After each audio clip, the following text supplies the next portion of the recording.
कामयाब, हम होंगे कामयाब, हम होंगे कामयाब एक दिन।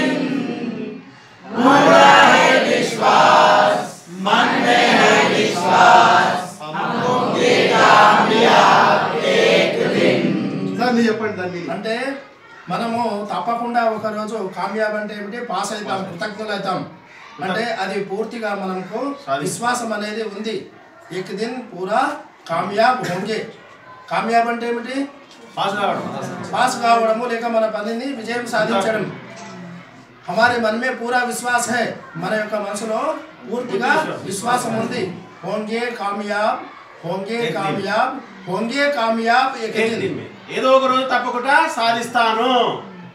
I do it, I can do, నేను చేస్తాను అనే సంకల్పం దృఢంగా ఉండాలి. మనం దృఢంగా విత్తనాన్ని నాటాలి. ఏ విత్తనం అది? మార్పు అనే విత్తనం నాటాలి. ఒక ప్రణవి ఫౌండేషన్ వాళ్ళు మా దగ్గరకు వచ్చారు, వాళ్ళ ద్వారా మేము మారినాను. నేను ఒక కలెక్టర్ అవుతాను, డాక్టర్ అవుతాను, ఒక ప్రముఖ ఇంజనీర్ అవుతాను, మనో విశ్వేశ్వరయ్య అవుతాను. అదే దృఢ సంకల్పం ఇండ నాటాలి. ఈ ఇది క్షేత్రము, అదే ఇది పవిత్రమైనటువంటి క్షేత్రము. దీన్ని మించినటువంటి క్షేత్రం లేదు. ఇందులో నాటాలి. ఇందులో నాటినప్పుడు మీరు తప్పకుండా కామ్యాబ్ అవుతారు. అని ప్రతి ఒక్కరి మది లోపల రావాలి, స్ఫూర్తి ద్వారా రావాలి. ఓకేనా?